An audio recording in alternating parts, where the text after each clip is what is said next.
Hola, mi nombre es Julio Segovia, soy estudiante de la licenciatura de Educación Física en Alto Rendimiento de la UED.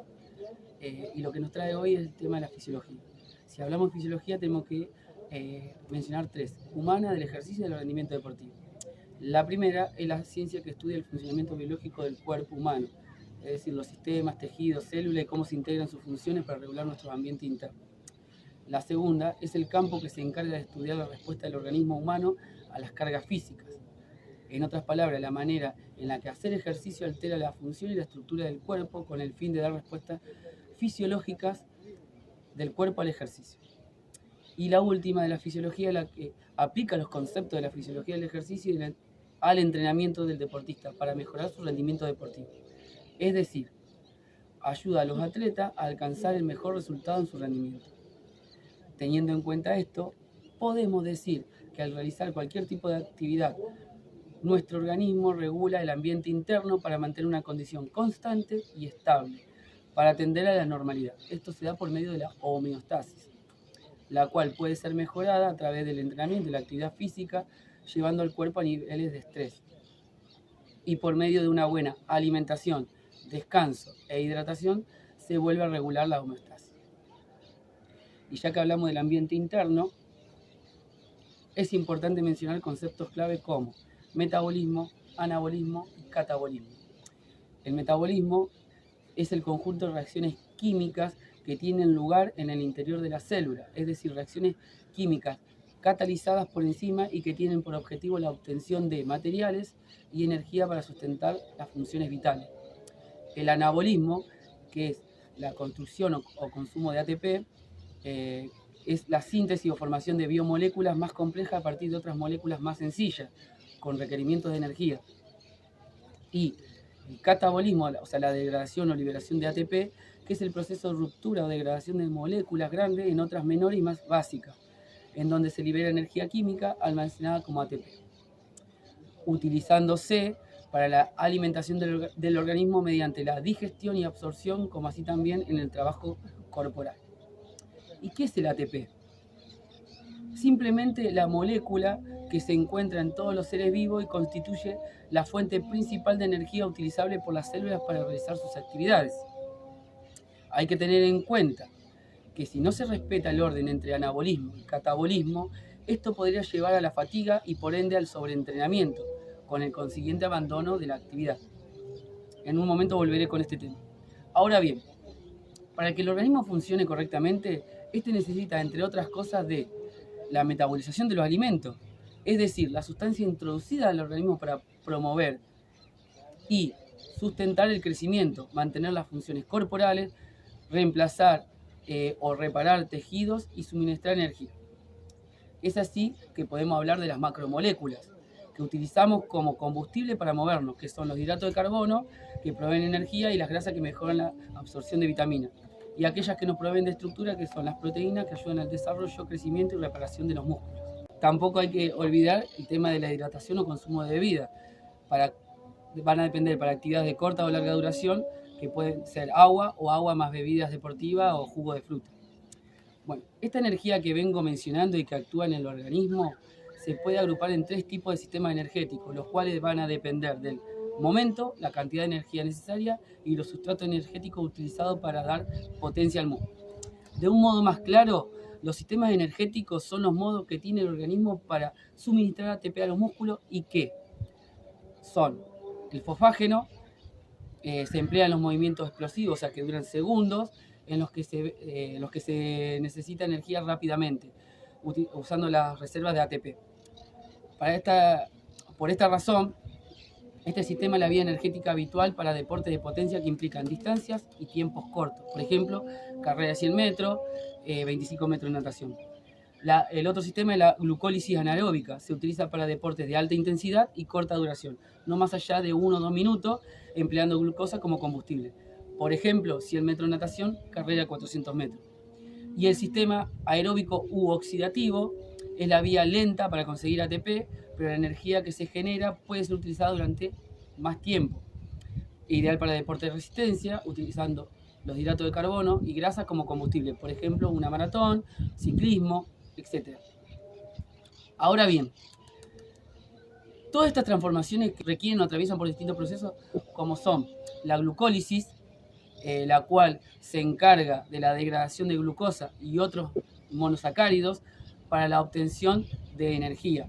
Es decir, vía metabólica encargada de oxidar o fermentar la glucosa y así obtener energía para la célula. La glucogenólisis, proceso por el cual el glucógeno presente en el hígado se transforma en glucosa que pasa a la sangre. Es un mecanismo que se pone en marcha según las necesidades del organismo en azúcar. Y la gluconeogénesis, proceso de elaboración de glucosa a partir de sus propios productos de descomposición o los productos de descomposición de los lípidos, o sea, las grasas o las proteínas. Asimismo, es importante mencionar el ciclo de Cori, el cual tiene lugar en el metabolismo de los hidratos de carbono, en el que el glucógeno muscular se oxida a ácido láctico.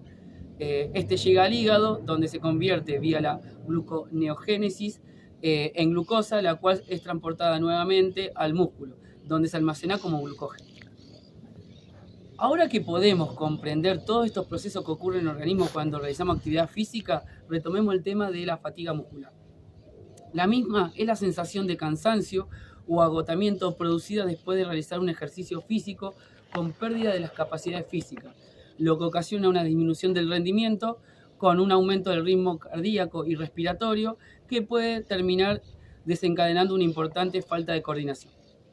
Bien, se puede bajar su incidencia mediante una adecuada planificación del entrenamiento, una dieta saludable, una buena hidratación, y respetando las horas de sueño y los días de descanso, entre otras cosas. Asimismo, se puede mitigar sus efectos mediante masajes terapéuticos,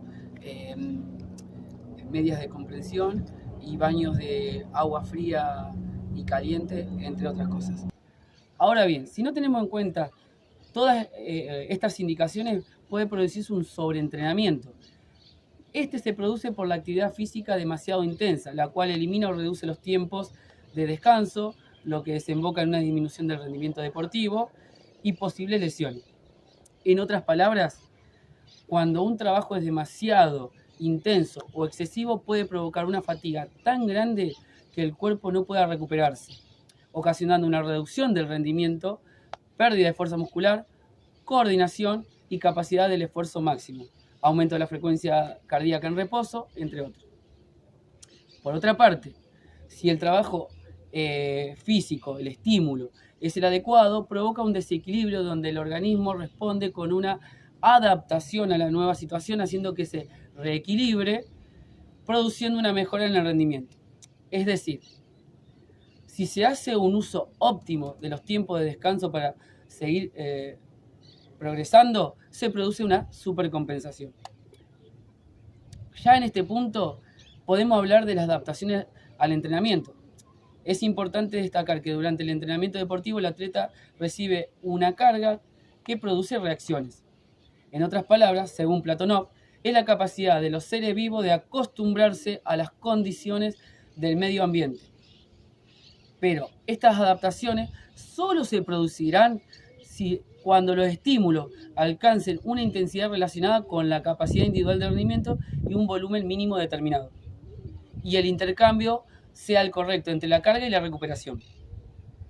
Según el carácter y el tiempo de realización, podemos observar dos etapas, las agudas y las crónicas. Las agudas, respuesta inmediata del organismo a la acción única del esfuerzo físico.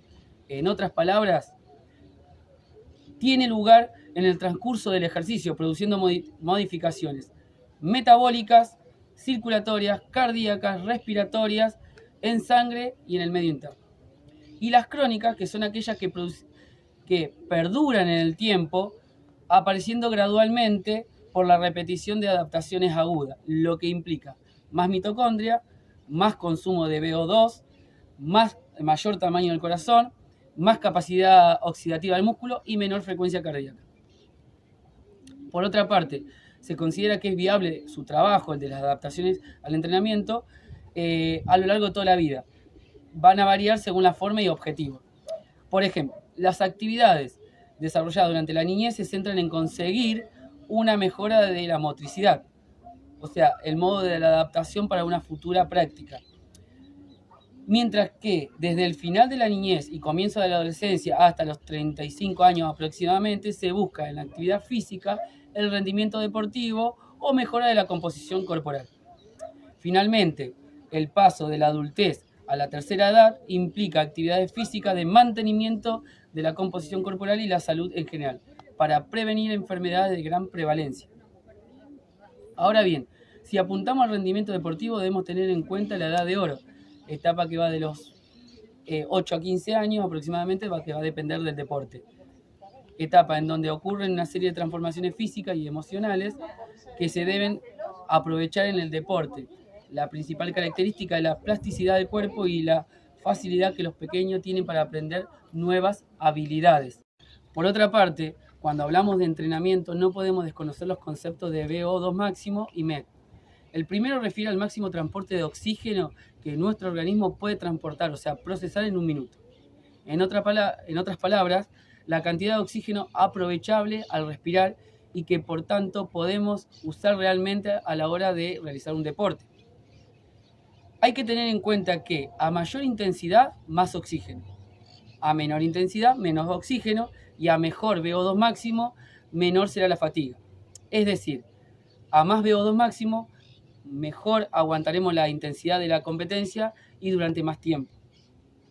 El segundo, lo que es el MET, es la unidad de medida del índice metabólico y refiere a la cantidad de energía que se libera o consume en una determinada unidad de tiempo. En otras palabras, es el consumo mínimo de oxígeno que el organismo necesita para mantener sus constantes vitales. Cuanto más trabaja el cuerpo durante una actividad física, más elevado es el MET. Por ejemplo, se dice que de 3 a 6 es una actividad moderada, más de 6 es intensa y superior a los 10 es extremadamente intensa. Con todo esto que he venido explicando, no pueden quedar fuera ciertos conceptos, ciertas ideas.